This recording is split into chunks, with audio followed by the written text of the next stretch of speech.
ಬಾಬಾ ಸಾಹೇಬ್ ಅಂಬೇಡ್ಕರ್ ಅವರಿಗೆ, ಸಂವಿಧಾನ ಶಿಲ್ಪಿ ಡಾಕ್ಟರ್ ಬಾಬಾ ಸಾಹೇಬ್ ಅಂಬೇಡ್ಕರ್ ಅವರಿಗೆ,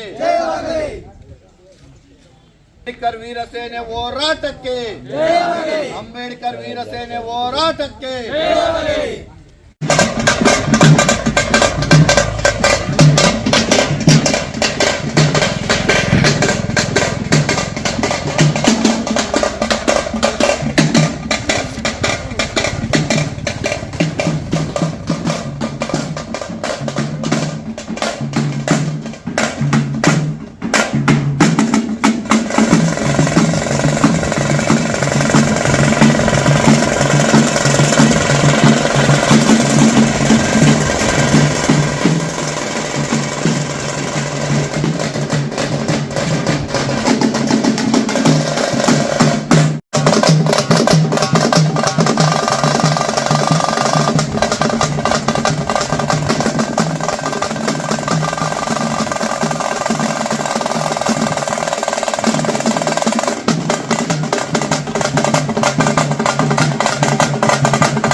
ಅಂಬೇಡ್ಕರ್ ಅವರಿಗೆ, ಸಂವಿಧಾನ ಶಿಲ್ಪಿ ಡಾಕ್ಟರ್ ಬಾಬಾ ಸಾಹೇಬ್ ಅಂಬೇಡ್ಕರ್ ಅವರಿಗೆ ಬೇಕೇ ಬೇಕು, ಬೇಕೇ ಬೇಕು. ಸರ್ಕಾರಂತೆ ಸರ್ಕಾರ, ಕಾನೂನಂತೆ ಕಾನೂನು, ಸರ್ಕಾರಂತೆ ಸರ್ಕಾರ, ಕಾನೂನಂತೆ ಕಾನೂನು. ಅಂಬೇಡ್ಕರ್ ವೀರಸೇನೆ ಹೋರಾಟಕ್ಕೆ, ಅಂಬೇಡ್ಕರ್ ವೀರಸೇನೆ ಹೋರಾಟಕ್ಕೆ. ಅಕ್ರಮ ಖಾತೆಗಳನ್ನು ಮಾಡಲು ಮುಂದಾಗಿರುವ ಎಂಜಿನೂರು ಗ್ರಾಮ ಪಂಚಾಯತಿ ಅಧಿಕಾರಿಗಳಿಗೆ ಹೇಳಿ ಧಿಕ್ಕಾರ, ಅವರ ಅಟ್ಟಹಾಸ ಕೇಳಿ ಧಿಕ್ಕಾರ, ಅವರ ಅಹಂಕಾರ ಕೇಳಿ ಧಿಕ್ಕಾರ. ಸರ್ಕಾರಿ ಜಮೀನುಗಳನ್ನು ಒತ್ತುವರಿ ಮಾಡಿಕೊಂಡು ಅಕ್ರಮ ಲೇಔಟ್ಗಳನ್ನು ಮಾಡುತ್ತಿರುವ ಅಶ್ವಥ್ ನಾರಾಯಣ್ ಹೇಳಿ ಧಿಕ್ಕಾರ. ಇವತ್ತಿನ ದಿನ ಎಂಜಿನೂರು ಗ್ರಾಮ ಪಂಚಾಯತಿ ವ್ಯಾಪ್ತಿಗೆ ಬರುವಂತ ಪಂತನಹಳ್ಳಿ ಗ್ರಾಮದಲ್ಲಿ ಸುಮಾರು 20-30 ಸರ್ವೆ ನಂಬರ್ಗಳನ್ನು ಅಶ್ವಥ್ ನಾರಾಯಣ ಎಂಬವರು ಮಾಲೀಕರು ಅದನ್ನು ಭೂ ಖರೀದಿ ಮಾಡಿರ್ತಾರೆ. ಅದ್ರ ಜೊತೆಗೆ ಸರ್ವೆ ನಂಬರ್ 2 ಮತ್ತು 8 ರಲ್ಲಿ ಸರ್ಕಾರಿ ಜಮೀನು ಇರುತ್ತೆ, ಕೆರೆ ಅಂಗಳ ಅಂತ. 23 ಎಕರೆ ಕೆರೆ ಅಂಗಳ ಅಂತ ಹೇಳ್ಬಿಟ್ಟು ಸರ್ಕಾರಿ ಜಮೀನು ಇರುತ್ತೆ. ಇದರಲ್ಲಿ ಸುಮಾರು 4 ರಿಂದ 5 ಎಕರೆ ಒತ್ತುವರಿ ಮಾಡ್ಕೊಂಡಿರ್ತಾರೆ. ಒತ್ತುವರಿ ಮಾಡಿಕೊಂಡು ಇದನ್ನು ಸಹ ಲೇಔಟ್ ನಲ್ಲಿ 960 ಸೈಟ್ ಮಾಡಿದ್ದಾರೆ. ಅದರಲ್ಲಿ 960 ಸೈಟ್ ಮಾಡಿ ಮತ್ತೆ ಸರ್ವೆ ನಂಬರ್ 8 ಸ್ಮಶಾನ ಜಾಗವನ್ನು ಸಹ ಒತ್ತುವರಿ ಮಾಡ್ಕೊಂಡಿರ್ತಾರೆ. ರಾಜಕಾಲುವೆಗಳು ಒತ್ತುವರಿ ಮಾಡ್ಕೊಂಡಿರ್ತಾರೆ. ಮತ್ತೆ 32 ಮೀಟರ್ ಪಂತನಹಳ್ಳಿಯಿಂದ ವಿಕೋಟೆಗೆ ಹೋಗೋ ರೋಡಿಗೂ 32 ಮೀಟರ್ ರೋಡ್ ಇರುತ್ತೆ. ಆ ರಸ್ತೆಯನ್ನು ಸಹ ಅಡ್ಡಲಾಗಿ ಕಾಂಪೌಂಡ್ ನಿರ್ಮಾಣ ಮಾಡಿದ್ದಾರೆ. ಮತ್ತೆ ಅದರಲ್ಲಿ ಓವರ್ ಟ್ಯಾಂಕ್ ನಿರ್ಮಾಣ ಮಾಡಿದ್ದಾರೆ. ಈ ಕೂಡಲೇ ತಾಲೂಕು ಆಡಳಿತ ಹೇಳೋದೇನೆಂದ್ರೆ, ನಾವು ಆ ಕಾಂಪೌಂಡ್ ತೆರವುಗೊಳಿಸಬೇಕು, ಓವರ್ ಟ್ಯಾಂಕ್ ತೆರವುಗೊಳಿಸಬೇಕು. ಏನ್ ಅವರು ಸರ್ವೆ ನಂಬರ್ 2ರಲ್ಲಿ, ಸರ್ವೆ ನಂಬರ್ 8ರಲ್ಲಿ ಸ್ಮಶಾನ ಜಾಗ ಇರ್ಬೋದು, ಮತ್ತೆ ಸರ್ವೆ ನಂಬರ್ 2ರಲ್ಲಿ ಕೆರೆ ಅಂಗಳ ಇರ್ಬೋದು, ಅದನ್ನು ಈ ಕೂಡಲೇ ಒತ್ತುವರಿ ತೆರವುಗೊಳಿಸಬೇಕು. ತೆರವುಗೊಳಿಸಿ ಸಾರ್ವಜನಿಕ ಓಡಾಡಲು ರಸ್ತೆ ಏನಿದೆ ಅದನ್ನು ಸಾರ್ವಜನಿಕರಿಗೆ ಅನುಕೂಲ ಮಾಡಿಕೊಡ್ಬೇಕು.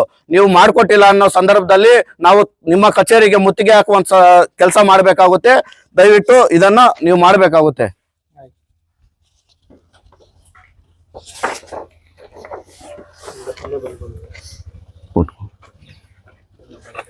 ಅಧಿಕಾರಿಗಳು ತಾಲೂಕು ಪಂಚಾಯಿತಿ ಕಾರ್ಯಾಲಯ ಕೆಜಿಎಫ್ ತಾಲೂಕು ಕ್ಯಾಸಂಬಳ್ಳಿ ಹೋಬಳಿ ಪಂತನಹಳ್ಳಿ ಗ್ರಾಮದಲ್ಲಿ ನಿರ್ಮಾಣವಾಗಿರುವ SLV ಗೋಲ್ಡನ್ ಸಿಟಿ ಖಾಸಗಿ ಲೇಔಟ್ನಲ್ಲಿ ಸರ್ಕಾರಿ ಕೆರೆ, ಸ್ಮಶಾನ, ರಾಜಕಾಲುವೆ, ಸಾರ್ವಜನಿಕ ರಸ್ತೆ ಮುಂತಾದ ಸರ್ಕಾರಿ ಜಮೀನುಗಳನ್ನು ಒತ್ತುವರಿ ಮಾಡಿಕೊಂಡು ಲೇಔಟ್ ನಿರ್ಮಾಣ ಮಾಡಿರುವ ಮಾಲೀಕರ ವಿರುದ್ಧ ಕ್ರಮ ಕೈಗೊಂಡು ಒತ್ತುವರಿ ತೆರವುಗೊಳಿಸಲು ಸಾರ್ವಜನಿಕರಿಗೆ ಮೀಸಲಿಡಲು ಕೋರಿ ಈ ಮೇಲ್ಕಂಡ ವಿಷಯಕ್ಕೆ ಸಂಬಂಧಿಸಿದಂತೆ ಸರ್ಕಾರವು ಸರ್ಕಾರಿ ಜಮೀನುಗಳನ್ನು ಉಳಿಸಿಕೊಳ್ಳಲು ಹಲವಾರು ಕಾಯ್ದೆಗಳನ್ನು ಮಾಡಿದರೂ ಸಹ ಯಾವುದೇ ರೀತಿ ಪ್ರಯೋಜನ ಆಗದೆ ಇರುವುದಕ್ಕೆ ಪಂತನಹಳ್ಳಿ ಗ್ರಾಮದಲ್ಲಿ ನಿರ್ಮಾಣವಾಗಿರುವ ಈ ಖಾಸಗಿ ಬಡಾವಣೆ ಸಾಕ್ಷಿಯಾಗಿದೆ. ಇಲ್ಲಿ ಆಂಧ್ರ ಮೂಲದ ಅಶ್ವಥ್ ನಾರಾಯಣ ಎಂಬುವರು ಉದ್ಯಮಿಯಾಗಿದ್ದು, ಇವರು ಜಮೀನುಗಳನ್ನು ಖರೀದಿ ಮಾಡಿ ಬಡಾವಣೆಯನ್ನು ನಿರ್ಮಾಣ ಮಾಡಿ ವ್ಯಾಪಾರ ಮಾಡುವುದೇ ಇವರ ಕಸುಬಾಗಿರುತ್ತದೆ.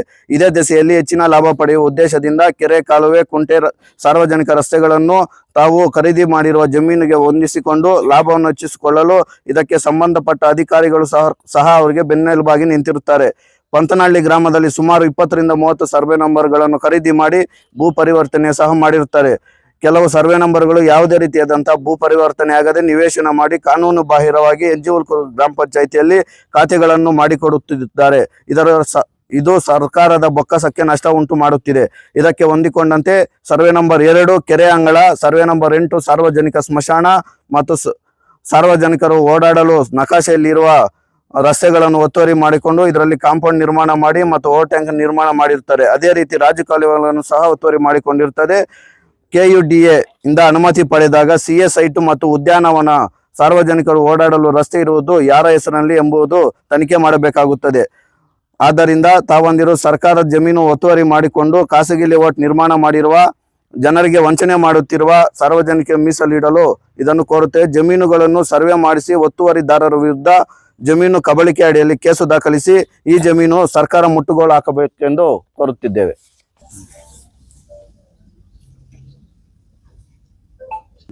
ಈಗಾಗಲೇ ನಮ್ಮ ಅಂಬೇಡ್ಕರ್ ವೀರ ಸೇನೆ ಸಂಘ ರಿಜಿಸ್ಟರ್ ಅವರ ಕಡೆಯಿಂದ ಬಟುಕುಪ್ಪ ಅರುಣ್ ಅನ್ನೋರು ಈ ಬಗ್ಗೆ ನಮ್ಮ ಏನು ಪಂತನಹಳ್ಳಿ ಗ್ರಾಮದಲ್ಲಿ ಗೋಲ್ಡನ್ ಸಿಟಿ ಆಗಿದೆ ಮತ್ತು ಕೆರೆ ಸ್ಮಶಾನ ಒತ್ತುವರಿ ಮಾಡಿದ್ದಾರೆ ಅಂತ ಏನು ತಿಳಿಸಿದ್ದಾರೆ. ಅದ್ರ ಬಗ್ಗೆ ನಾವು ಈ ಕೂಡ ಏನು ಮನವಿ ಕೊಟ್ಟಿದ್ದಾರೆ, ಮನವಿಯನ್ನು ಪರಿಗಣಿಸಿ ನಾನು ಮೇಲಾಧಿಕಾರಿಗಳ ಗಮನ, ನಮ್ಮ ತಹಶೀಲ್ದಾರ್ ಗಮನ ತಂದುಬಿಟ್ಟು ಸರ್ವೆಗೆ ಇದು ಮಾಡಿ ಅದರಿಂದ ಒತ್ತುವರಿ ಏನಾಗಿದೆ ಒತ್ತುವರಿ ತೆರವುಗೊಳಿಸಿ ನಾವು ಸರ್ಕಾರಕ್ಕೆ ಮುಟ್ಟುಗೋಲು ಹಾಕ್ಕೊಳ್ತೀವಿ. ಈ ಬಗ್ಗೆ ನಮ್ಮ ಬಟ್ರಕುಪ್ಪ ಅರುಣ್ ಅವರು ಇವತ್ತಿನ ದಿವಸ ಒಂದು ಇದನ್ನು ಮನವಿ ಪತ್ರವನ್ನು ಕೊಟ್ಟಿದ್ದಾರೆ. ಇದನ್ನು ಸ್ವೀಕರಿಸಿ ನಾವು ಕಾರ್ಯನಿರ್ವಹಣಾಧಿಕಾರಿಗಳಿಗೆ ಏನು ಕೊಟ್ಟು ಇದ್ರ ಬಗ್ಗೆ ಸೂಕ್ತ ಕ್ರಮ ಏನಿದೆಯೋ ಅದನ್ನು ಜರುಗಿಸೋಕ್ಕೆ ಪ್ರಯತ್ನ ಪಡ್ತೀವಿ.